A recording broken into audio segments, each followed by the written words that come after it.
Welcome back, everybody, to Not Safe for Work Nerd. I am the LA Nerd Joel Reeves, and I am back in my nerd corner, which means this is not a trailer reaction video. This is a movie review. We're going to be talking about Joker. Now, let me jump back to my Birds of Prey trailer reaction video real quick. It got the quickest amount of video views out of all my videos in 24 hours. Mostly, I think, because I pissed off some DC fanboys.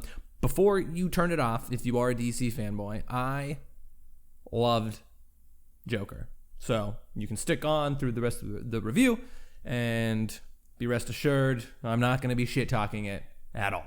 I don't even know where to begin, really. I guess I'll do a short, tiny no spoilers because, I don't like not talking about spoilers. I thought the movie was fantastic. I thought Joaquin Phoenix did a phenomenal job. This dude is on another level. He might just be the best actor of all time. Is that a little exaggerative? Yes, maybe. Maybe not. Cinematography was phenomenal. The music was phenomenal. Joaquin wasn't the only great actor in this movie. Everybody, all the supporting roles were phenomenal. And I'm a little upset that they've ruled out a sequel 100%. All right, I guess nothing's ever 100%, but they said they're not going to do one, which is kind of upsetting. But if you haven't seen Joker, go out and see it, and then come back, listen to the rest of this review, because from here on out, we're talking spoilers. My biggest praise for this film is how they were able to humanize Arthur Fleck, the Joker, and make you give a shit about him. He ultimately ends up murdering people, and throughout the film, you're kind of like, saw that coming. Like, how did you not expect that? This dude gets beat up constantly. His own friends at work don't like him. The system is shitting on him by taking away his psychiatrist. I think his mom just fucking tolerates him. I don't even think she really likes him all that much. They live together. They sleep in the same bed. She doesn't have any respect for him, clearly. And I think the more you see him get beat up and get put down by society, you root for this guy.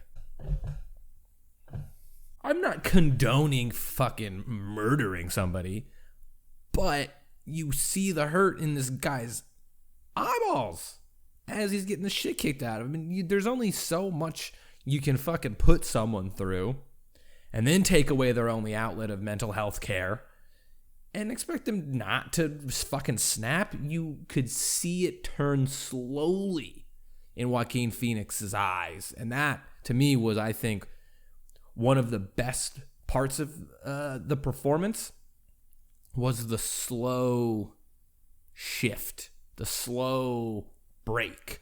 He didn't just fall into a vat of acid and then he's like, I'm the fucking Joker. He just couldn't take it anymore. And in the scene where he murders the three rich students, fuck those kids. You know what I mean? Like, he was defending himself. There's only so much shit you can take. And so he kills the kids, runs out, runs away, kind of processes what he's done. And I don't know if he enjoyed it, but he definitely felt the power of taking over or taking control of his own life, being able to defend himself. And as I said, I'm not condoning violence. I don't think this movie is condoning violence. All the fucking controversies about this movie, there's films that portray fucking murder all the time. No one's giving shit to those movies just because a bunch of incels on the internet, they can go circle jerk somewhere else. This movie's not going to force them to go kill anybody.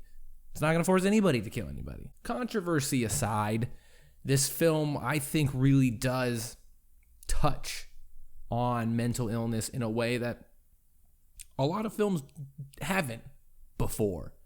I don't think that Arthur Fleck wanted to do any of these. I think he saw no other option but to become the Joker. And if we're talking about origin stories here, I really enjoy this one. I don't like, oh, he just went crazy, skin got dyed white by the acid. He's just fucking crazy. Woo! No, I like having seen this slow descent into hell for him. And by the end, when he decides to kill Robert De Niro's character on air, honestly, that caught me off guard, because as much violence as he had perpetrated throughout the movie, when he's sitting there and he's practicing the knock-knock joke, and at the end he goes to shoot himself, I honestly thought that's what was going to happen. I thought he was going to kill himself on live television to escape the fucking pain and madness of Gotham at the time.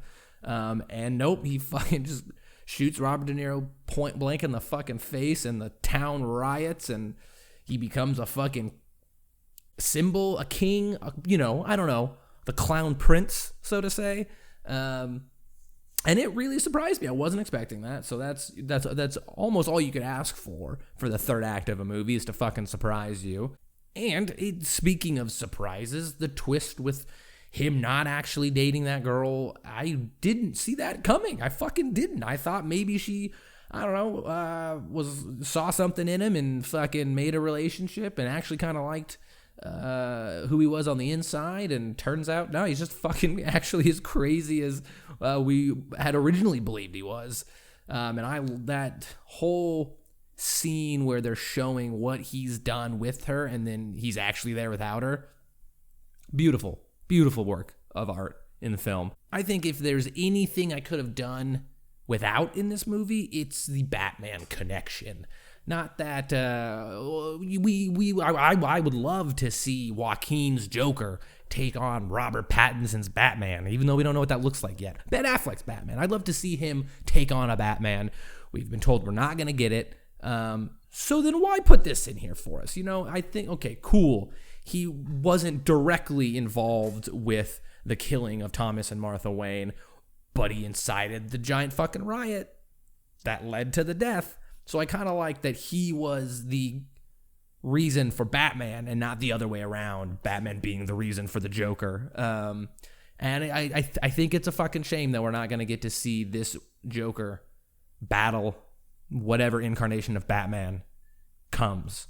It's a damn fucking shame.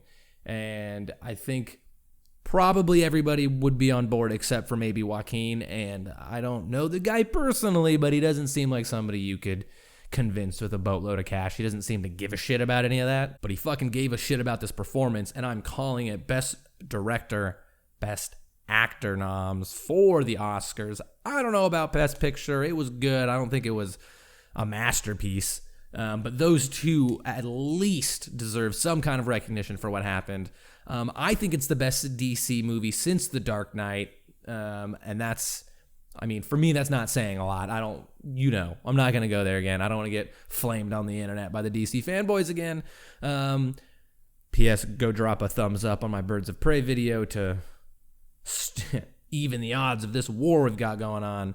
But I do, again, believe that they deserve to be recognized. If it got a nom for Best Picture, I wouldn't start a fucking petition against it. I just don't think it's going to get that. The very, very end is something that I'm still processing. Processing, by the way. This is Monday. Saw the film on Thursday. Could have made a video Friday or Saturday. I really needed all weekend to kind of process my thoughts on this movie. I didn't know if I liked it at first. Turns out I think I really, really do like it. I really enjoy the portrayal of Arthur Fleck and his journey into becoming this fucking deranged madman. So let's talk about the ending. Was this all a story that he made up to this psychiatrist, or was the cut to black just supposed to be the fill-in that we should have gotten? Like, he gets arrested for all the shit, then gets taken to Arkham, now he's talking to a psychiatrist.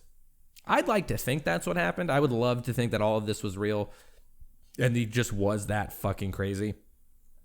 But maybe he's even crazier than that and none of this is real. I do think he kills the psychiatrist at the end, though, so he's walking away with the bloody shoes. And I love the scene of him just running around the hospital being chased by the orderlies. That is, I think, some classic Caesar Romero Joker shit right there. A little touch on comedy. I mean, there's so many touches of all kinds. Scorsese's all over this movie. If you've heard anything about this, Taxi Driver and King of Comedy, big influences for this movie for Todd Phillips, and you just fucking see it in the whole thing.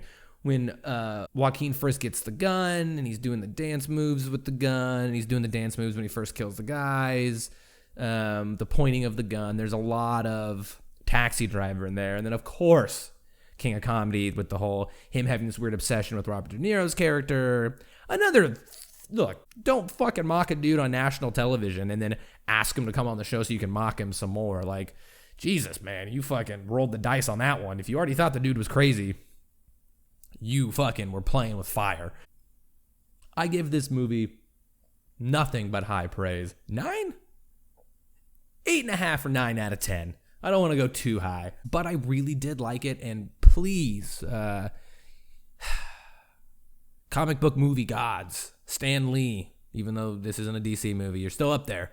You still want good things for us. Let's get Joaquin Phoenix against another Batman.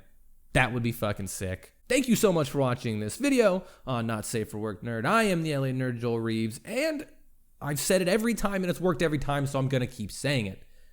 Every video I get a few more subscribers. Last time I got almost 10. That was fucking awesome. Let's keep that train a fucking rolling. Please like, subscribe, comment, share the video with friends so I can get more subscribers. I want to get to that 100 so I can have that / I'm the LA Nerd after youtube.com. You know what I mean? Right now it's a bunch of jumbled numbers. If you haven't been following me on Instagram or Twitter, that is I'm the LA Nerd, just like the channel page, and listen to the Pop Culture Podcast on Apple, iTunes, Shout Engine, and agentofthenerd.com. I'm going to be starting a new podcast with Taylor Salen and Lauren Sperling from Pop. It is called Superhero Movie Time Machine, where we chronologically go through every superhero movie ever, and this ties in vaguely because the first movie we started with was 1966, Batman the movie. So look out for that, and as always, thank you for watching, nerds.